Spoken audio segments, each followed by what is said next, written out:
संदीप आलास का परत? ते 40 मिनिटाचं लिमिट असतं ना, त्याच्यामुळे ते पडलं.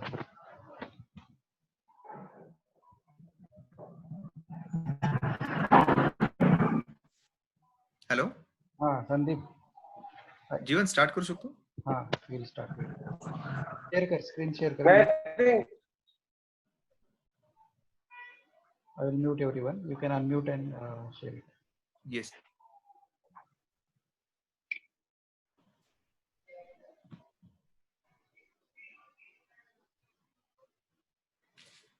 तुला परत करावं लागेल. ओके, आता बघ बरं, शेअर करता येते. येस. ओके. आणि एक रिक्वेस्ट आहे संदीप, हा. सेशन एंड झाल्यावर ना तुझं इंट्रोडक्शनची स्लाइड परत एकदा गो थ्रू कर, कारण मी रेकॉर्डिंग एक स्लाइड लेट चालू केलं. Okay, fine. Okay, you can start. Okay, so sorry for the delay. Basically, these are the foods that trigger IBS symptoms.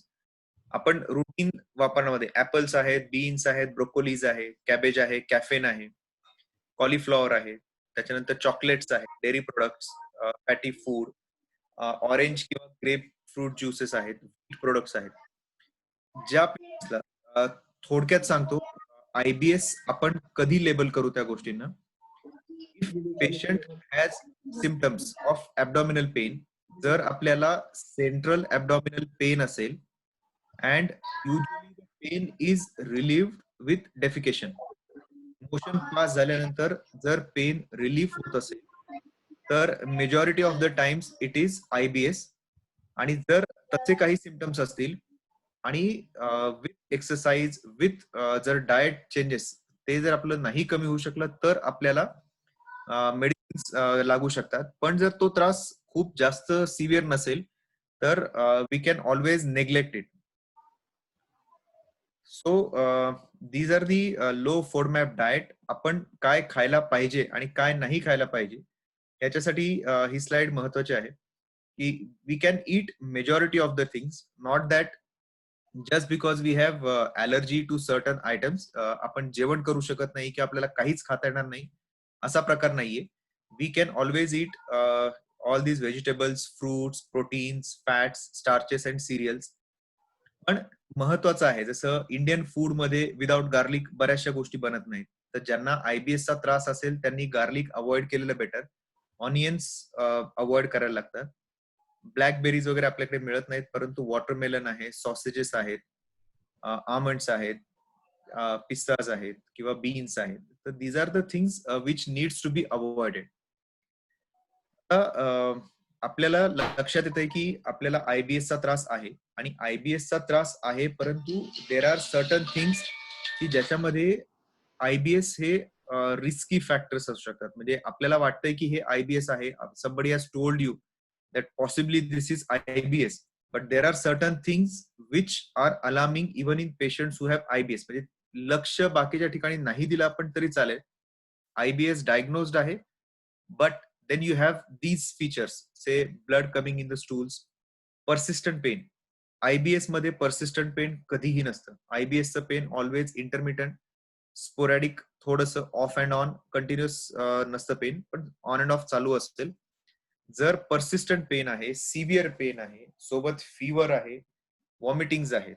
Vomitings is never a feature of IBS. Vomiting हे काहीतरी organic pathology, काहीतरी शारीरिक व्याधी असल्याचं लक्षण आहे.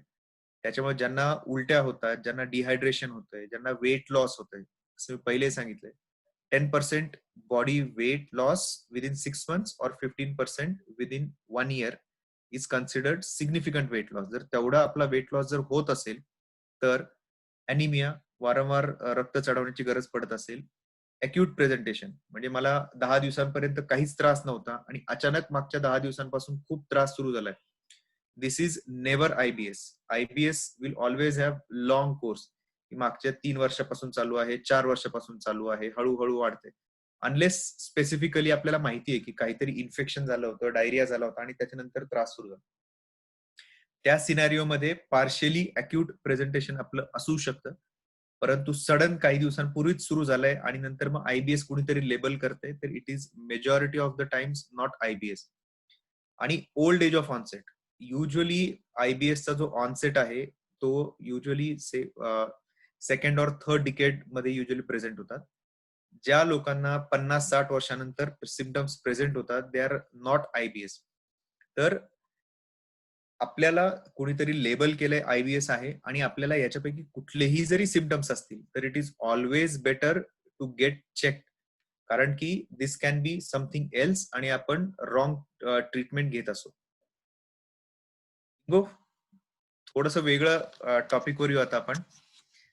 Non alcoholic steatohepatitis. Actually अल्कोहोलिकचा विचार केला होता, पण मग असं वाटलं की बऱ्याच जणांना आवडणार नाही, त्याच्यामुळे मग तो टॉपिक थोडासा दूर ठेवलाय. ह्या नॉन अल्कोहोलिक सिमिलर इफेक्ट्स आहेत, अल्कोहोलिक असेल किंवा नॉन अल्कोहोलिक असेल. फायनल जो हिट आहे that is always the liver. So non alcoholic steatohepatitis मध्येही लिव्हर इज हिट आणि अल्कोहोलिक स्टेटोहिपेटायटिस किंवा अल्कोहोलिक लिव्हर डिसीज ज्याला एएलडी म्हणतो, त्याच्यामध्येही finally liver is the organ which takes the hit. तर जर आपण स्पेक्ट्रमचा विचार केला, जर आपण आजाराचा विचार केला, तर we know liver as a healthy organ आणि this is the most important organ आपल्या सर्व्हायव्हलसाठी. आपल्याला जे काही प्रोटीन ऍब्सॉर्प्शन असेल, जे काही आपले विटॅमिन्स आहेत, कोॲग्युलेशन आहे, रक्ताची गुठळी बनवण्याची ताकद जी आहे, त्याच्यासाठी लागणाऱ्या गोष्टी आहेत. प्रोटीन्स जे आहेत, 160 different types of proteins liver तयार करतो. आता जर आपल्याला by any reason, be it drugs, कुठल्या तरी औषधी घेतल्यामुळे जर त्याच्यावर सूज येत असेल, be it alcohol, be it viral infection किंवा बी इट फॅट, तर ह्या कुठल्याही प्रकाराने जो प्रॉब्लेम येतो त्याच्यात first thing is fatty liver. म्हणजे बऱ्याच जणांनी सोनोग्राफी जर कधी करण्याची वेळ आली असेल पोट दुखण्यासाठी, तर लिव्हर मध्ये फॅट जमा झालेला आहे. फॅटी लिव्हर झाल्यानंतर मग आपण खूप परेशान होतो. But fatty liver is a reversible thing. म्हणजे फॅटी लिव्हर झालं म्हणून घाबरून जाणं योग्य नाहीये. प्रॉब्लेम नेक्स्ट स्टेप मध्ये आहे. जर फॅटी लिव्हर मध्ये जर ग्रेड 3 असतात त्याच्यामध्ये, depending on how much fat is deposited into the liver. जर ग्रेड 1 असेल तर it is basically excess body weight, आणि जे एक्सेस बॉडी वेटचं fat is getting deposited into liver. Similarly जर ग्रेड 2, ग्रेड 3 किंवा जर फायब्रोटिक लिव्हर जर होत असेल, इट मीन्स की ऑलरेडी फॅट एक्सेस डिपॉझिट झालेला आहे आणि त्या फॅटला बॉडी रिॲक्शन होऊन ऑलरेडी आपलं लिव्हर मध्ये फायब्रोसिस सुरू झालंय, स्कारिंग सुरू झालंय, किंवा घट्टा ज्याला म्हणतो आपण, की एखादा पार्ट डॅमेज होऊन तिथे सूज यायला लागते, तसं झालंय. तर नॅश हा जो प्रकार आहे, नॉन अल्कोहोलिक स्टियाटोहिपेटायटिस, याच्यामध्ये fat accumulation plus inflammation plus तिथे सूज झालेली असते, स्कार्स तयार झालेले असतात. आणि ह्यातला लास्ट पार्ट आहे cirrhosis. Cirrhosis is a worrisome problem, कारण cirrhosis is a irreversible stage. म्हणजे whenever we label something as cirrhosis, it means की already liver is damaged beyond 60 to 70%. Normal scenario मध्ये जर 100% आपण लिव्हर व्हॉल्यूम पकडला, 100 पैकी 60% पर्यंत जरी लिव्हर आपलं डॅमेज असेल, तर 40% or 35% of the liver is sufficient की आपल्या बॉडीचं नॉर्मल फंक्शनिंग ते मेंटेन करू शकेल. But when it crosses 70% damage, त्यावेळी लिव्हर हळूहळू फेल व्हायला लागतं आणि देन पेशंट्सला वेगवेगळे सिम्पटम्स, जसं पोटात पाणी होणं, जॉन्डिस होणं, हातपाय छोटे व्हायला लागणं, वेट लॉस सुरू होणं, डोळे पिवळे दिसायला लागणं, हे सगळे प्रकार व्हायला लागतात. कधी कधी रक्ताच्या उलट्या होणं. तर ज्या पेशंट्स मध्ये, आता हे महत्वाचं यासाठी आहे की जे काय आपण बघतोय, खूप जण आपल्यापैकी फिट आहेत, चांगली गोष्ट आहे, परंतु काही पेशंट, जे काही मित्र आहेत, त्यांचं एक्सेस बॉडी वेट आहे. आणि एक्सेस बॉडी वेट पैकी सगळ्यात महत्वाचा जो ऑर्गन आपला हिट होणार आहे दॅट इज लिव्हर. आणि त्याच्यामध्ये सुद्धा जर अर्ली फॅटी लिव्हर असेल तर इट इज बेटर, परंतु if it is late fatty liver, non alcoholic steatohepatitis किंवा cirrhosis, then that is a problem. महत्वाचं काय आहे? टिल नाव सगळे म्हणतात की वेस्टर्न कल्चर आणि त्याच्यात ओबेसिटी खूप जास्ती आहे. हा इंडियन डेटा आहे. आणि once we go through the Indian data we see prevalence in US जे non alcoholic fatty liver disease आहे. US असेल, इटली असेल, जपान असेल, जे डेव्हलप्ड कंट्रीज आपण म्हणतो, it is 30% of the prevalence. 30% patients have liver disease because of fat. इंडियामध्ये तो पर्सेंटेज जो इनिशियली रफली 5 to 7% होता, दॅट हॅज गॉन टू 24% नाव. परंतु केस लोडचा जर विचार केला in terms of share numbers, जिथे US मध्ये 90 मिलियन आहेत, 9 करोड लोक असतील, तिथे इंडियामध्ये already we have 24 crore people who have fatty liver disease. That is because of fat आणि that is because of obesity. तर फॅटी लिव्हर जर असेल तर इट डज नॉट मीन की that is end of the story. There are certain diets which are good for us that detox the body and certain foods that protect us. जर आपण हा chart बघितला left साइडचा, say the food like cauliflower, cabbage, broccoli, beetroots, carrots, garlic, onions, lemon आणि peas, beans वगैरे. So we can have all these items. Watermelon, banana, oranges, yoghurt, haldi आणि coconut water. So these are the things which actually we should try and add to our diet.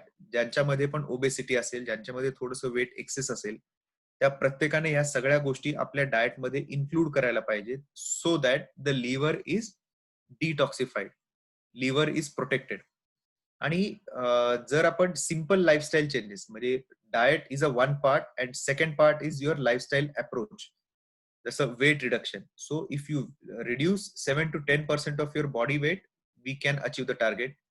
Exercise for around 2.5 to 3 hours every week. जर आपण moderately intense aerobic exercise करू शकलो.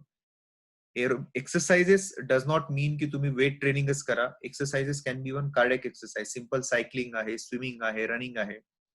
Those are the things which can be done.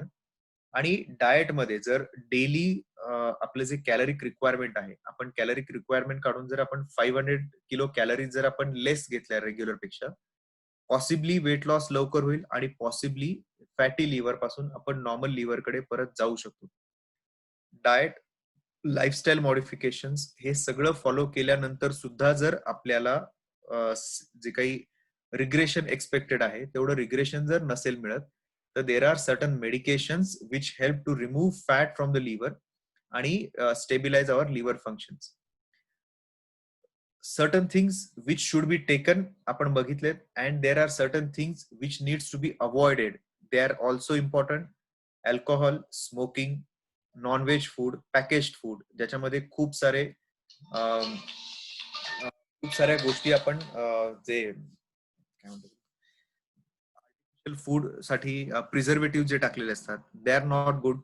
Then frozen food, junk food, high protein diet, soft drinks, pain killers. Paracetamol सारखी गोळी आहे, आपल्याला वाटतं की ताप आला म्हणून एखादी गोळी घेतली, परंतु ज्या पेशंट्सला लिव्हर इलनेस आहे, ज्या पेशंट्सला फॅटी लिव्हर आहे, अशा पेशंट्समध्ये साध्या पॅरासिटामॉलची गोळी सुद्धा प्रॉब्लेमॅटिक होऊ शकते. सिट्रस फ्रुट्स किंवा योगर्ट्स या गोष्टी जर खूप जास्त असेल तर आपण अवॉइड करायला पाहिजे. जसं आपण बाकीच्या इलनेसेसचं बघितलं, सिमिलरली हा जो आपण स्पेक्ट्रम बघतोय, and this spectrum leads to what we call as cirrhosis. आणि सिरोसिस मध्ये आपल्याला right from head to toe प्रत्येक गोष्ट अफेक्ट होऊ शकते. जॉन्डिस हे सगळ्यात महत्वाचं लक्षण आहे. पोट फुगणं किंवा पोटामध्ये पाणी होणं हे दुसरं लक्षण आहे. मसल वेस्टिंग होणं हे तिसरं लक्षण आहे. वेट लॉस वगैरे होऊ शकतात. तर an number of things which can happen.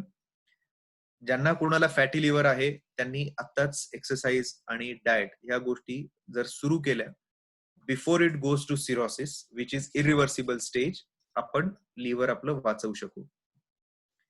Next important illness आपलं कन्सिडर जर आपण केलं तर it is morbid obesity.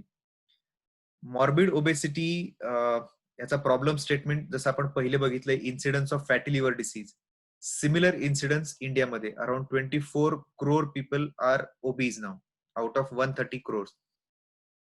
Bye definition जर आता इंटरनॅशनल स्टँडर्ड्स मध्ये बॉडी मास इंडेक्स जर मोर दॅन 40 असेल किंवा जर बॉडी मास इंडेक्स मोर दॅन 35 पण विथ सिव्हिअर ओबेसिटी रिलेटेड मॉर्बिडिटीज म्हणजे डायबिटीस आहे, कुणाला हायपरटेन्शन आहे, कुणाला ऑस्टिओआर्थरायटिस आहे की सांधिवात आहे, अशा सगळ्या लोकांना इंटरनॅशनली जे काही डेफिनेशन्स आहेत they call it as morbidly obese. Indians किंवा एशिया पॅसिफिक रिजनचे जे लोक आहेत, because of stature, because of less protein mass, म्हणजे आपण we eat more of oily food आणि त्याच्यामुळे आपल्या बॉडीमध्ये जर आपण पर्सेंटेज काउंट केलं तर it is predominantly fat content, not protein content. आणि त्याच्यामुळे जे इंटरनॅशनल गाईडलाईन्स आहेत they have also reduced criteria for Asia Pacific people की if the body mass index is more than 37 we fall into morbidly obese. If it is more than 32 plus any of the comorbidities like diabetes or hypertension, then it should be labeled as morbid obesity. ओबेसिटीचे जे काही effects आहेत we all know, right from low self esteem जे थोडस psychological problem आहे, to each and every organ, be it brain, be it heart, be it lungs और respiratory system, stomach, digestive tract, kidneys, skeletal muscles. Name the system and it is affected if you are morbidly obese. आणि ह्याच्यासाठी फक्त एवढ्या गोष्टीसाठी the new science in gastroenterology has come which is called as bariatric surgery. तर जर आपण indications बघितले म्हणजे देर आर सर्टन पीपल ज्यांचं बॉडी मास इंडेक्स ह्या लेवल पर्यंत गेलेलं आहे, त्यांच्यामध्ये लाईफस्टाईल मॉडिफिकेशन्स, एक्सरसाइजेस, सगळ्या गोष्टी केल्यानंतर सुद्धा वेट लॉस जितका एक्सपेक्टेड आहे तेवढा अचीव होऊ शकत नाही, अशा पेशंट्सला सर्जरी इज रिकमेंडेड. इंटरनॅशनली जिथे BMI more than 40, BMI plain without any comorbidity, sugar नाही, बीपी नाही, पण डायरेक्ट बीएमआय 40 पेक्षा जास्त आहे, they should be like taken up for surgery. ज्यांचा बीएमआय मोर दॅन 35 आहे विथ कोमॉर्बिडिटीज आहे, से बीपी आहे, शुगर आहे, ऑस्टिओआर्थरायटिस आहे. काही लोकांना ऑब्स्ट्रक्टिव्ह स्लीप ऍपनिया नावाचा एक प्रकार असतो की ज्याच्यामध्ये आपण झोपल्यानंतर घोरायला लागतो, खूप सारे थकल्यामुळे घोरतात, तो वेगळा प्रकार आहे. परंतु आपल्या छातीचं वजन घशावर पडल्यामुळे बऱ्याच जणांना श्वास अडकल्यासारखं वाटतो आणि त्यानंतर दम लागायला लागतो, असे पेशंट्स असतील. किंवा ज्यांच्यामध्ये लेस इन्व्हेजिव्ह मेथड्स आहेत, म्हणजे एंडोस्कोपिक काही काही टेक्निक्स आहेत की तुम्ही तोंडावाटे दुर्बीण टाकून बलून फिट करू शकता किंवा तिथे तुम्ही एखादा बँड फिट करू शकता. तर ह्या सगळ्या टेक्निक जर फेल झाल्या तर अशा पेशंट्समध्ये आपल्याला ओबेसिटीसाठी सुद्धा सर्जरी करणं आवश्यक आहे. आणि सेम क्रायटेरिया जसा 40 आणि 35 इंटरनॅशनली आहे, एशिया पॅसिफिक रिजन साठी 35 आणि 32 आहे. आणि एशिया पॅसिफिक मध्ये अजून महत्वाची गोष्ट आहे की जर body mass index more than 30 जरी असेल, जो बाकीच्या लोकांसाठी 35 किंवा 40 आहे, if it is more than 30 with central obesity and at least 2 criteria for metabolic syndrome. Metabolic syndrome म्हणजे जे काही बाकीचे कोमॉर्बिड इलनेसेस आहेत, तर याच्यापैकी कुठल्याही 2 जर गोष्टी असतील तर these are the people who are advise surgery आणि सायंटिफिकली की to reduce weight so that right from organic problems आणि बाकी सगळे प्रॉब्लेम्स जे आहेत ते आपण कंट्रोल करू शकतो. मेजॉरिटी जे काही ह्याच्याशी रिलेटेड आहे, लिव्हरशी रिलेटेड किंवा बाकी शी रिलेटेड, ओबेसिटीशी रिलेटेड, त्या गोष्टी तर आपण आता बघितल्यात. दुसरा जो कॉमन फॅक्टर आहे, जर गॅस्ट्रोएंटरोलॉजी ओपीडीचा आमचा विचार केला तर रफली these constitute around 30% of the patient. पेशंट्सला हेच माहित नसतं की त्यांना कॉन्स्टिपेशन आहे. त्यांचे प्रॉब्लेम्स एकच असतात की पोट साफ होत नाहीये, पोट फुगतंय, हवा धरल्यासारखं वाटतंय आणि बरं वाटत नाहीये. दिवसातनं 3 वेळा 4 वेळा मोशनला जावं लागतंय. म्हणजे बहुतांशी ठिकाणी डायग्नोसिस मिस होतं कारण पेशंट सांगतात दिवसातनं 3-4 वेळा स्टूल्स होतात, परंतु आमचं पोट फुगल्यासारखंच राहतं.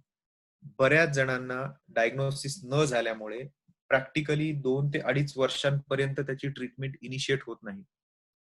जरीही ट्रीटमेंट इनिशिएट झाली तरीही treatment directly medical line of treatment suggest केली जाते, जे आम्ही रुटीनली सांगतो की सगळ्यात महत्वाचं आहे लाईफस्टाईल मॉडिफिकेशन, डाएट सगळ्यात महत्वाचं आहे, फायबर्स इंटेक महत्वाचं आहे, त्याच्यानंतर जे कॉन्स्टिपेटिंग फूड आहे ते कॉन्स्टिपेटिंग फूड अवॉइड करायला पाहिजे.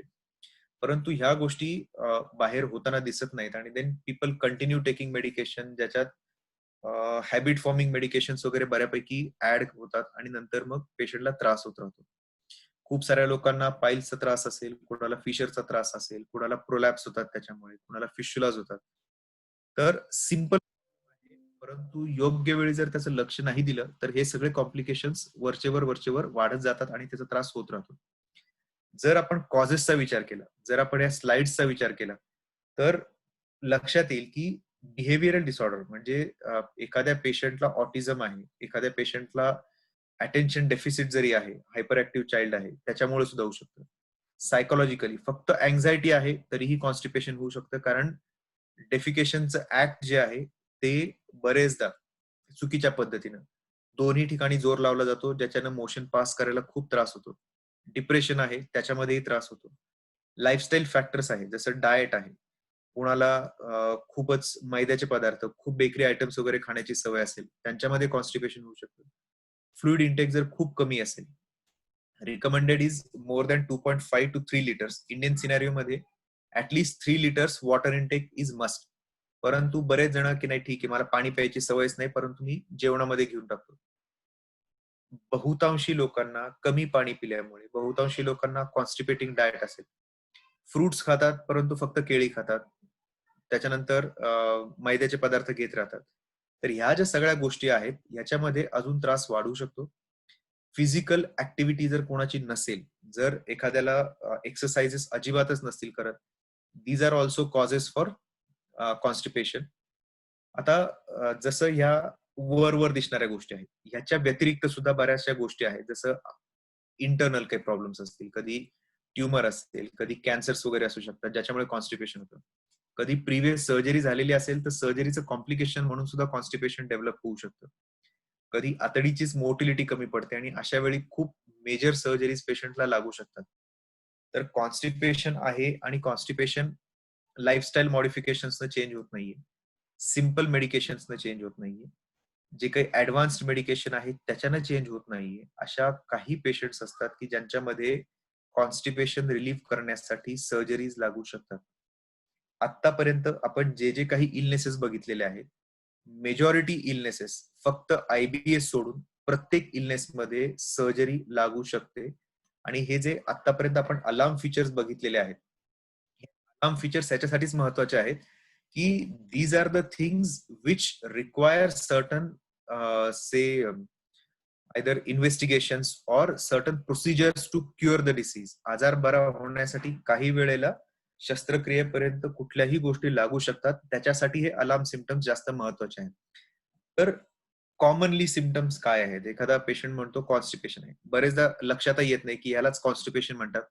जसं खूप जास्त पुश करावं लागणं मोशनसाठी किंवा स्ट्रेन करावं लागणं, स्मॉल किंवा हार्ड स्टूल्स आहेत, बॉवल्स ब्लॉक झाल्यासारखं की गॅसेस पास होत नाहीयेत, मोशनच होत नाहीये, समटाइम्स फिंगर इव्हॅक्युएशन कुणाला माहित नसतं आणि सांगताना खूप जणांना लाजही वाटते की नाही आम्हाला बोट घालून मोशन्स काढावे लागतात, इतके ते हार्ड झालेले आहेत. So these are the facts which people come to अस.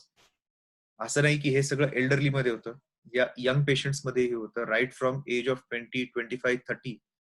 म्हणजे असेही काही मुलं आहेत की जे 14-15व्या वर्षी आम्ही बघितलेले आहेत, दोज हॅव सिम्पटम्स की नाही आम्हाला मोशन होतच नाही आणि बोट घातल्याशिवाय मोशन काढताच येत नाही. त्याच्यासोबत ऍबडॉमिनल पेन आणि ब्लोटिंग, की पोट फुगल्यासारखं वाटतंय, गुबारल्यासारखं वाटतंय, खूप कॉमन सिम्पटम्स आहे. लक्ष दिलं जात नाही, विचारलं जात नाही आणि साधे कुणाला पेन किलर दिले जातात, कुणाला बाकीच्या गोष्टी दिल्या जातात, परंतु लाईफस्टाईल मॉडिफिकेशन सांगितले जात नाहीत, म्हणून पेशंट सफर होत राहतात. आता ह्या ज्या काही गोष्टी आहेत आपण बघितल्यात, त्याच्यासोबत अलार्मिंग सिम्पटम्स इथेही आहेत. म्हणजे असं नाही की आता कॉन्स्टिपेशन आहे आणि हा साधा आजार आहे, याच्याकडे दुर्लक्ष करायला पाहिजे, असं बिलकुल नाही. जर मोशन मध्ये ब्लड येत असेल, that is alarming sign. Loss of weight, जसं आपण सांगितले, significant weight loss is a alarming sign. Major change in normal bowel pattern, मागच्या 40 वर्षात नॉर्मल मोशन्स होत होते, परंतु मागच्या 3 महिन्यामध्ये अल्टरेशन सुरू झाले. डाएट सेम आहे, एक्सरसाइज चालू आहे, सगळ्या गोष्टी चालू आहेत, but still patient has change. So these are alarms. आणि pain which keeps on getting worse or wakes you from the sleep. आमच्या क्लिनिकल प्रॅक्टिसमध्ये सगळ्यात महत्वाचं पॅरामीटर ज्याला म्हणतो ऍबडॉमिनल पेन, खूप जण कंप्लेंट करतात. परंतु खरोखर ते प्रॉब्लेमॅटिक कधी समजलं जातं, की समजा तुम्ही झोपलेले आहात आणि पेन होतंय म्हणून उठावं लागतंय.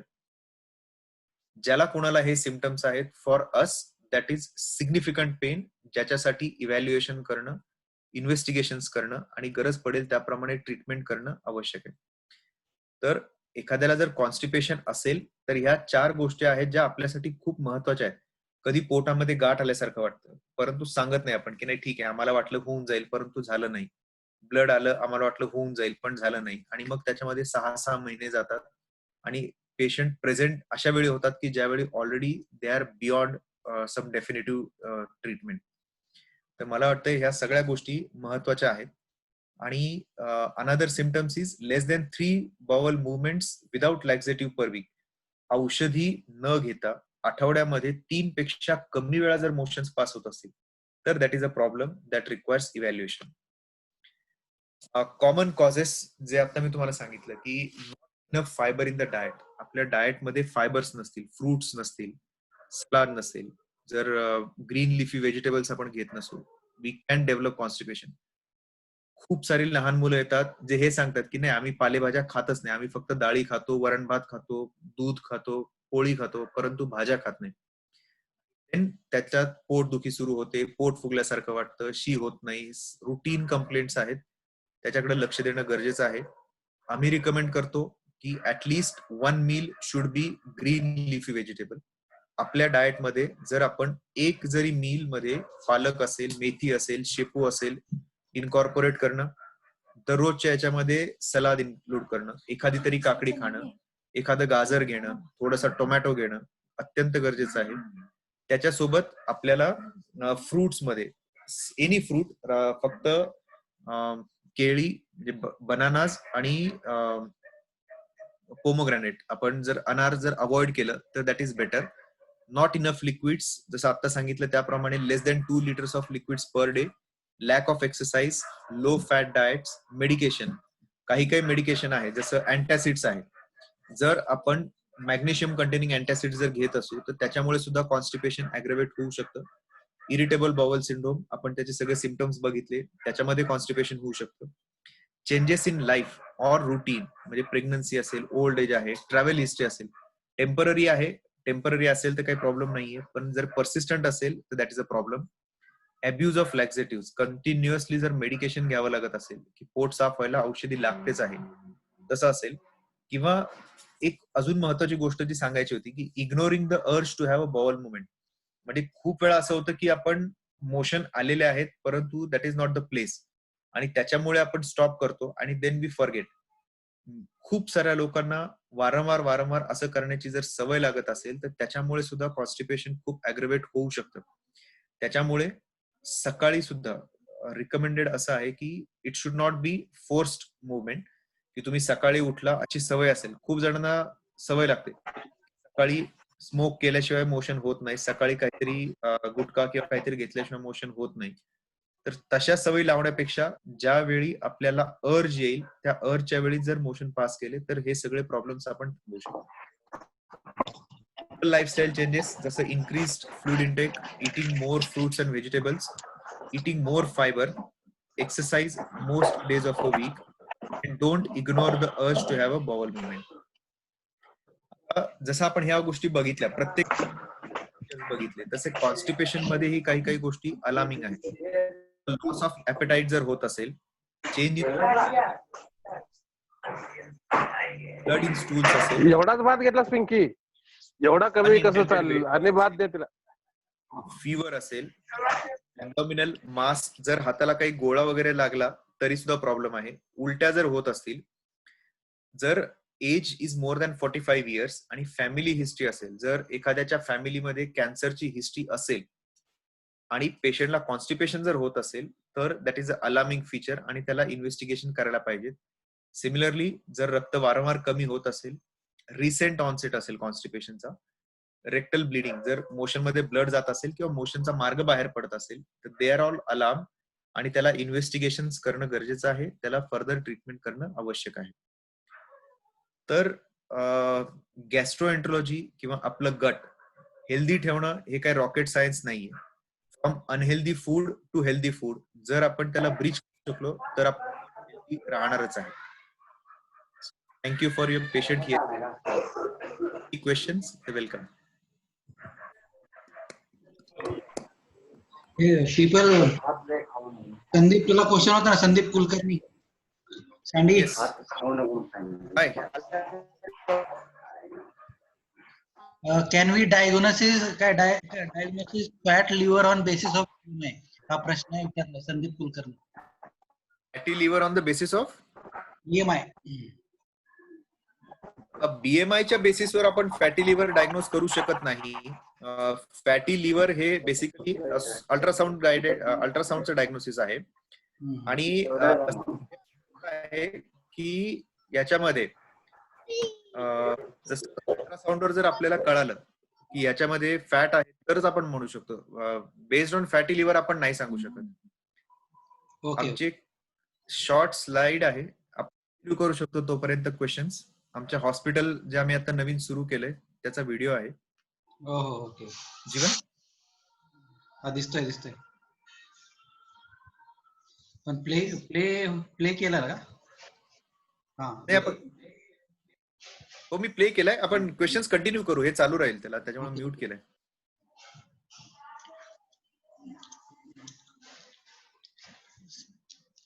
तुम्हाला क्वेश्चन आहे तर विचारा. Last 5 minutes. माझा एक क्वेश्चन आहे. येस बोल ना गिड्या. मला हे सांग, दही आपण रोज कंझ्युम केली सकाळ संध्याकाळ तर काय ऍडव्हर्स इफेक्ट आहे का बॉडीवर? दही बिलकुलच नाही. दही कंझ्युम करणं इज ऍडवायजेबल. दह्यामध्ये जे प्रोबायोटिक्स आहेत तर हे प्रोबायोटिक्स विल रिप्लेनिश आपलं जे आतडीमध्ये जे गट मायक्रोफ्लोरा आहे तो रिप्लेनिश करत राहील. त्याच्यामुळे आपल्याला जर आपण डेली जरी दही खाण्याची सवय असेल, सकाळ संध्याकाळ जरी घेत असेल तर तेवढ्या कारणाने आपल्याला कुठलाही नुकसान नाही, उलट फायदाच आहे. म्हणजे to keep gut healthy physically आपण एखादी गोष्ट जर ऍक्टिव्हली करू शकत असेल तर that is you can have curd daily. नाही, मला वाटतं मी कुठेतरी असं वाचलं होतं की डिनर मध्ये दही इंटेक अवॉइड करायला पाहिजे. नाही, असं स्पेसिफिक असं काहीच नाहीये की दही अवॉइड करायला पाहिजे. You can have curd any time, काहीच प्रॉब्लेम नाही. योगर्ट म्हणजे ज्याच्या विदाउट शुगर काय problem?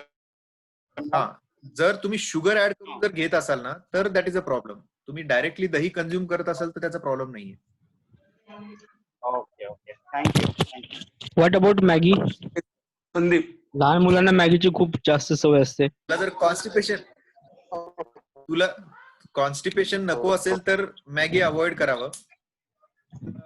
One of the causes जे काही आहे ना, मॅगी खाण्याची सवय असणारे खूप सारे लोक कॉन्स्टिपेशन म्हणून प्रेझेंट होतात नंतर, कारण सगळा मैदा आणि त्या पद्धतीचे असतात. Wheat Maggi I think that is good one, पण जी मैद्याची आहे ती नको. Okay, thank you. हे संदीप शाहू Yeah. संदीप, हे ऍसिडिटी होऊन जर त्याचे स्टोन्स वगैरे होतात राईट, तर त्याच्यासाठी काही ट्रीटमेंट आहे का?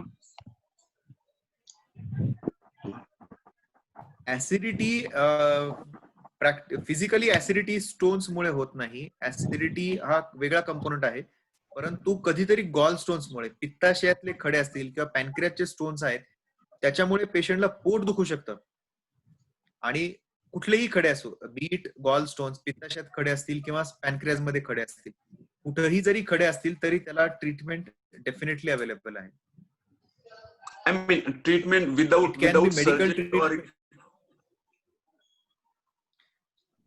Treatment without surgery pancreatic stones मध्ये अवेलेबल आहे, परंतु गॉल स्टोन्स मध्ये विदाउट सर्जरी ट्रीटमेंट अवेलेबल नाहीये. बेटर इज सर्जिकल ट्रीटमेंट, ज्याच्यामध्ये डेफिनेटिव्ह आहे. कुठल्याही पेशंटला सर्जरी त्याच वेळी रिकमेंड केली जाते व्हेन इट इज क्युरेटिव्ह. आजार आहे आणि तुमचं सर्जरी केल्यानंतर आजार समूळ नष्ट होऊ शकतो असं ज्यावेळी फीचर असेल त्याच वेळी सर्जरी रिकमेंड करतो आपण, अदरवाईज आपण सर्जरी रिकमेंड नाही करत. ओके.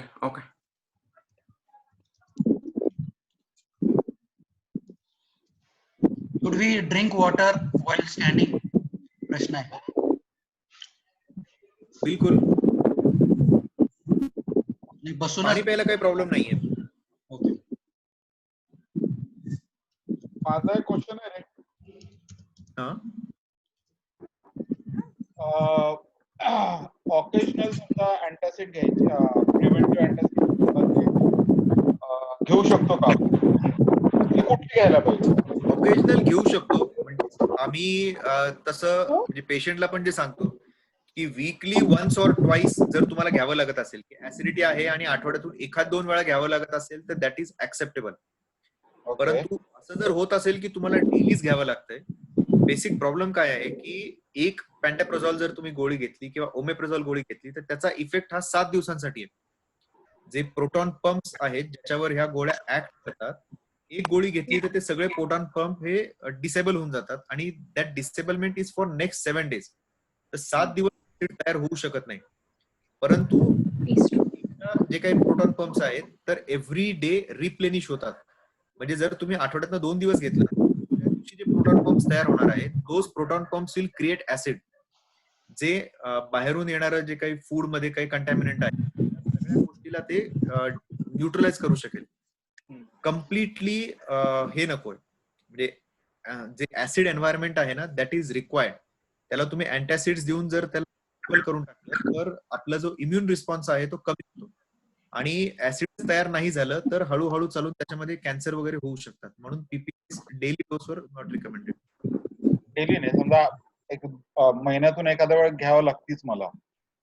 महिन्यातून एखाद्या वेळी इज परफेक्टली फाईन. महिन्यातून एकदा दोनदा नाही, महिन्यातून 4दा प्रॉब्लेम नाही, परंतु डेली एकदा नॉट रिकमेंडेड. कुठली रेकमेंडेड आहे? मी युजली ही घेतो, सायराडी घेत असतो. डी ची गरज नाहीये, फक्त प्लेन जरी सायरा घेतलंस तरी पुरेसं आहे. ओके, थँक्स बडी.